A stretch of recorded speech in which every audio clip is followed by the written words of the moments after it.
saddexdii maalin ee ina dhaaftay ayaa waxaa boob baahsani waxa uu ka socday tuulooyin hoos yimaada magaalada Johannesburg. haddaba si aan arrintaasi wax uga ogaano ayaan waxaan booqday tuulada Dudusa oo ah halka boobka ugu baahsani uu ka dhacay. tuuladani ayaa waxaa lagu boobay 300 oo dukaan oo isugu jirta Soomaali, Ethiopian, Bangladesh iyo Indi. markii aan tagay halkaasi ayaa waxaana soo weeraray dadkii sida aad muuqaalka ka arki kartaan. dariiqyadu waa kuwa cabsi ah waxaana lagu tilmaami karaa meel dadka ajaanibta mamnuuc ka ah oo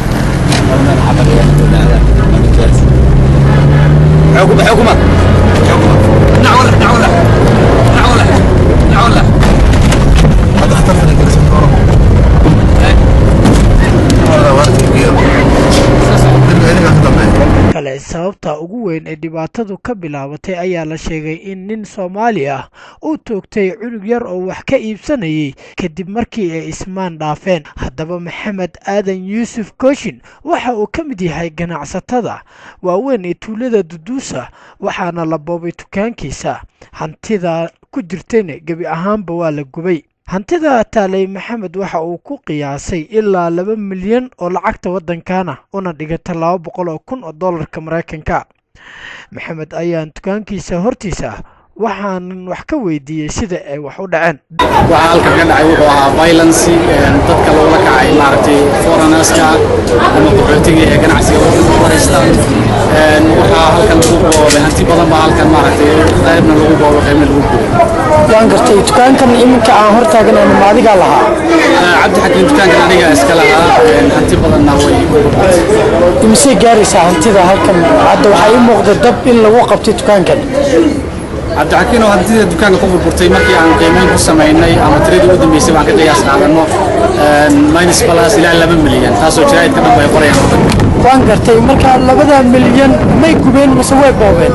waxaa la oran karaa hantida inteeda badan way gubeen, dab bay geliyeen. kadib markay ku guuldareysteen inay boobaan waxay adeegsadeen inay ku garaacaan dukaanka Bomb Patrol-kaas waxaa weeye dukaanka dhan staff gareeyo maartay gubaa la oran karaa. waxaa ii muuqda hadda waa burbur aad u weyn. dukaankii gebi ahaanba wax laga qaato ma jirto oo dabka qabsaday un baa baabaashay. cabdi xakiin hawa yaraatee dukaanka wax laga qaaday oo ka baxay ka qaadnay ma jiraan. waxa aan ku guulaysanay keliya waxaa weeye staffka iyo dadka gudaha ka shaqeynaya inaanu maartay ka badbaadino. intaan baan ku guulaysanay laakiin waxaantii oo hawa yaraatee nooga badbaaday ama kala baxna ma jirto. dukaamada locationkan ama tuuladan ku yaala ee la boobay imise gaarayaan kuwa Soomaalida?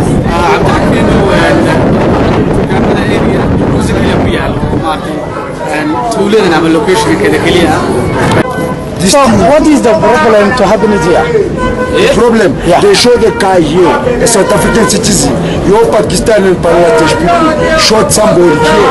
I don't know any name. Do you know any name? No, actually I don't know anything, you see. So You see people yesterday night, just I'm here like this, like some Somalian shop, they're fighting with a customer, no? Maybe they shoot this customer. After it's going to be happen like this. okay. You see, even I have a children. How many days they are striking these boys? Before yesterday, yeah, whole day. maahan markii ugu horeysay oo boob caynkani oo kale ah Koonfur Afrika, Soomaali iyo ganacsato kale oo ajaaniba loogu geysto. waana arrin inta badan soo laabata.